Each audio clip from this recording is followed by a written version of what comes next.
After Gazala, Tobruk stood in a dangerous space between memory and reality. To many in Britain and across the Allied world, the name still carried the weight of 1941, when the port had endured a long siege and become a symbol of resistance in the desert. But the Tobruk of June 1942 was not simply the same fortress waiting to repeat the same story. The field army to the west had been beaten, the Gazala line had been abandoned, and Rommel was moving with the momentum of victory. Tobruk still mattered as a port, a supply center, and a symbol. But the hard question now was whether it was a fortress that could hold or a trap waiting to close. If you would like to move beyond the podcast, you can see my available books at militaryauthor.me. And at trackpads.com, you will find magazines and galleries with hundreds of thousands of photos and videos to explore. The argument for holding Tobruk was easy to understand. Ports were priceless in the North African campaign because distance ruled everything. Every ton unloaded closer to the front reduced the strain on trucks, fuel, tires, drivers, and repair systems. Tobruk, if held by the Allies, denied the Axis a useful harbor and complicated Rommel's advance toward Egypt. If it fell intact, it might hand him stores, facilities, and prestige at exactly the moment he needed all three. From that perspective, abandoning Tobruk seemed to risk giving Rommel a gift. Holding it promised to slow him, threaten his rear, and preserve a name that already meant defiance. The argument against holding Tobruk was just as serious. A fortress does not defend itself by reputation. It needs prepared positions, clear command, working communications, enough mobile reserve, well-sighted artillery, minefields, anti-tank guns, supply discipline, and time to organize all of those things into a defensive plan. In 1941, Tobruk had been tied to a different operational situation and had time to develop the habits of siege defense. In June 1942, the fortress was being asked to withstand Rommel after the field army that should have shielded it had already retreated. The danger was that Tobruk would inherit the emotional expectations of the earlier siege without the same conditions that had made that earlier endurance possible. Major General Hendrik Klopper, commanding the garrison, faced an almost impossible burden. His force included South African, British, Indian, and other Allied troops, and it had to turn the port and its perimeter into a functioning defense while events moved quickly around it. Some defenses existed, and Tobruk was not an undefended camp, but preparation was uneven and time was short. Units had to understand their sectors, artillery had to be coordinated, anti-tank guns had to cover likely approaches, and reserves had to be positioned for counterattack.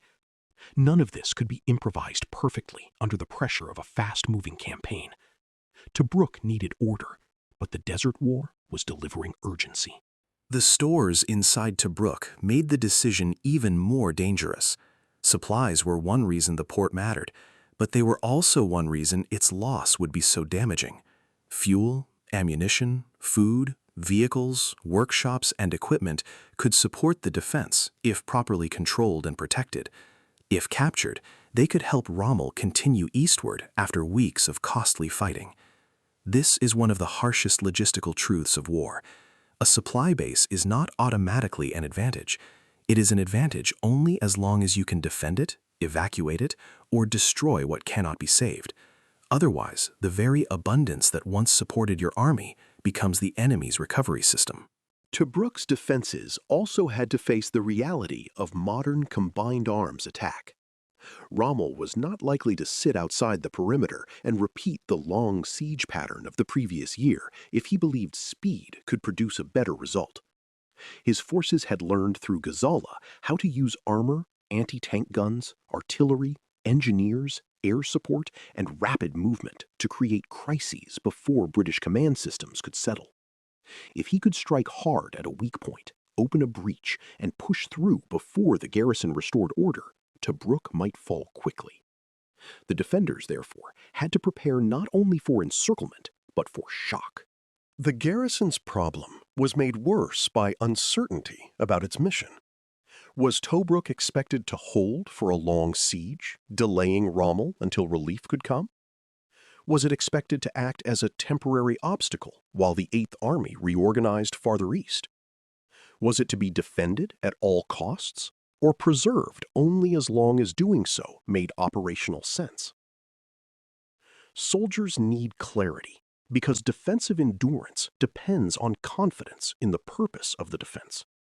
If a garrison believes it is part of a wider plan, it can endure isolation with greater discipline. If the wider plan is unclear, a fortress can become a place where symbolic expectation substitutes for practical direction. The earlier siege of Tobruk cast a long shadow over every judgment. The name had become famous precisely because it had not fallen when Rommel wanted it to fall before. That memory gave the Allies pride, but it also risked creating a false analogy. No battle is ever repeated under identical conditions.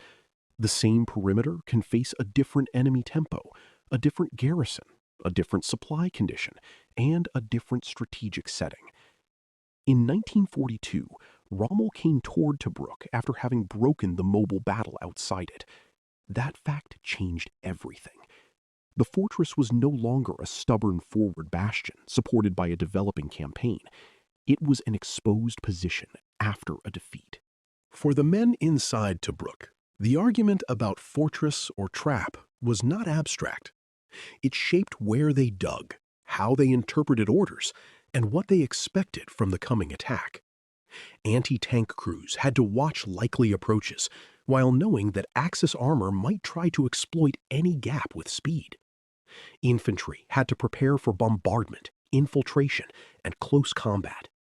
Artillerymen had to be ready to support threatened sectors, even if communications failed. Headquarters had to coordinate a defense across a perimeter that could not be everywhere equally strong. A fortress lives or dies through these practical details, not through speeches about what its name represents. The air and artillery situation also mattered. A fixed position is vulnerable when the attacker can identify targets, pound defenses, and then move engineers and assault forces toward a selected point. Tobruk needed concealment, discipline, and flexible fire plans, but it also needed enough time to integrate them. Rommel's advantage was that he could try to prevent the garrison from settling into a long defensive rhythm. If the Axis attack came quickly, the defenders might be forced to fight before every arrangement was complete. A hurried defense can still be brave, but bravery does not automatically replace preparation, communications, and rehearsed counterattack plans. The British and Allied leadership faced a painful contradiction. Tobruk was too important to abandon casually, but too dangerous to hold carelessly. Its value as a port and symbol encouraged defense, while the collapse of the Gazala position warned that defense might become a disaster if Rommel moved faster than expected. Keeping Tobruk required confidence that the garrison could resist and that the wider army could eventually help, or at least benefit from the delay. Leaving it isolated required accepting that a famous name might now be exposed beyond its real strength. The question was not whether Tobruk mattered. The question was whether its importance made it worth the risk. In armored warfare, fortresses become traps when mobile forces lose control of the space around them. A strong point can delay an enemy, but only if it remains connected to a larger operational purpose. Once the enemy can concentrate against it, isolate it, and strike on his own timetable, the defender's fixed strength may become a form of confinement. Tobruk's fate was therefore tied directly to Gazala's failure. The British boxes, armor, minefields, and counterattacks to the west had not preserved the field army's control. Now, the port had to bear the consequences of a mobile battle already lost. Tobruk, on the eve of assault, was both fortress and trap. And that is what makes its story so grim. It was a fortress because it still had troops, defenses, supplies, guns, and strategic value. It was a trap because the shield around it had broken, The enemy held the initiative, and the memory of past endurance could not guarantee present survival. Rommel saw a chance to turn speed into shock, and the garrison faced the burden of proving that the name Tobruk still meant what many people hoped it meant.